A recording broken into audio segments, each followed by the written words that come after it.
경매 사건 하다 보면 유치권 관련된 소송, 또 뭐 법정 지상권 관련된 소송이 굉장히 많고, 그러한 경매 물건을 저희는 이제 특수 물건이라고 해요.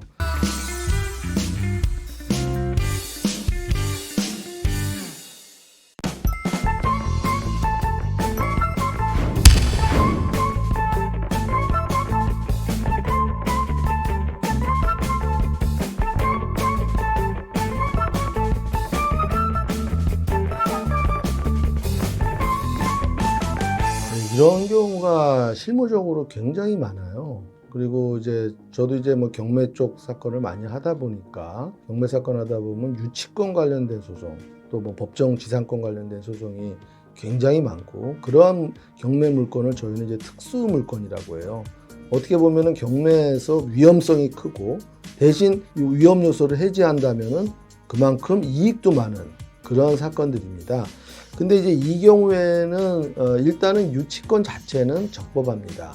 왜냐? 아파트 세입자가 안에 이제 뭐 공사를 한 거잖아요. 하자 부분은.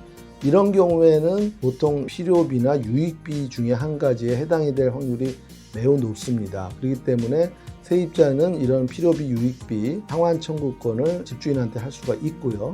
당연히 그 유치권자로서 점유가 계속되고 있지 않습니까? 그렇기 때문에 이 부분에 대해서는 아마 법원에서도 유치권을 인정할 가능성이 크다. 자, 그렇다면은 이게 문제가 되는 게 뭐냐? 경매를 받고 싶은 사람이 유치권 신고가 들어가 있으면은 불안하잖아요. 이게 도대체 유치권이라는 게 금액이 나와 있질 않아요. 도대체 얼마의 공사 대금인지 도저히 알 수가 없기 때문에 불안하니까 그 경매는 어떻게 돼요? 유찰이 되죠. 경매가 계속 유찰되고 경매가 떨어지면 나중에 자칫 잘못하다 보면 자기 채권액보다도 낮게 경매가 이루어지는 경우도 있죠. 경락되는 경우도 있죠. 이런 경우에는 채권자 입장에서는 손해를 보게 됩니다. 그래서 이 경우에 채권자들은 통상적으로 그 유치권자를 상대로 유치권 부존재 확인이소를 제기합니다. 실제로 부존재하는지 존재하는지는 몰라요. 그게 꼭 부존재 확인이소를 승소하겠다는 목적이 아니라 금액이 얼마냐, 네가 신고한 유치권이라는 게 도대체 얼마의 채권 때문에 네가 유치권 행사를 하는 건지를 확정하는 단계예요. 그래서 유치권 부존재 확인서를 제기하면은 이 사람이 이제 나올 거 아닙니까? 내가 얼마 뭐 공사비를 들였고 뭐 유익비가 얼마고 들였다. 그러면 이제 그 판결문이 나와요. 그러면은 채권자 입장에서는 유치권 부존재 확인서에서 거의 패소를 합니다. 왜냐하면 실제로 유치권이 있으니까 이 경우에는. 그렇지만 그걸 알고도 그 금액을 특정하기 위해서 이 소를 제기하는 거예요. 자기 소송 비용 들어가면서까지도. 그러면은 법원에서 이제 유치권자가 신고를 해야 되고, 거기에 대해서 이제 어느 정도 판사가 이거를 특정을 해버려요. 그러면 그 판결문을 받아갖고 나중에 경매에다가 그거를 그 기록에다가 첨부를 시키는데, 그 전에 채권자는 경매는 정지를 시킵니다. 내가 유치권 부존재 확인서를 제기했으니까 그때까지 경매를 정지해 주십시오 하고 경매 정지를 해놓고 유치권 부존재 확인서를 들어가는 거예요.